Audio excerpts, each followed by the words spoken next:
Profit and loss के cheat code वाले part में क्वेश्चन नंबर 5 में क्या कहता है, a person sold an article at ₹420 and incurred a loss equal to the profit he would have earned if he had sell to article at 580। देखो इसको समझते हैं थोड़ा सा। कहता है कोई आर्टिकल 420 में बेचता है तो उसको लॉस होता है, उतना ही लॉस होता है अगर 580 में बेचता जितना उसमें प्रॉफिट हुआ है। बात समझे?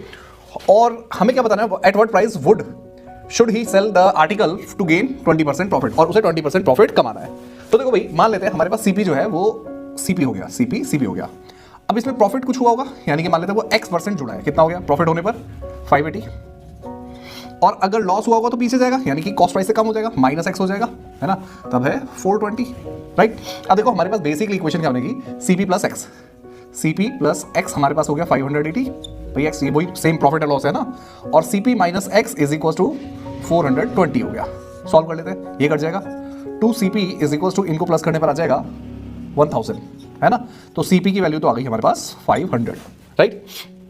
अब देखो 500 CP नहीं बोल रहा, वो सेल प्राइस मांग रहा है कि जब 20% प्रॉफिट हो तो 500 का 20% कितना होगा भाई, 100। तो प्रॉफिट कितना हो गया 100 भाई। इसका 20% बेसिकली क्या करना है, 20%, 0 से 0, 0 से 0, 5 नहीं 10, यानी कि हमारा आ जाएगा 100, राइट। और कॉस्ट प्राइस कितनी है 500 CP, तो सेलिंग प्राइस कितनी आ जाएगी भाई 600। आ गया आंसर, सिंपल। बात समझे? पर इसका एक शॉर्टकट भी है, बताता हूँ क्या, यानी कि चीट कोड।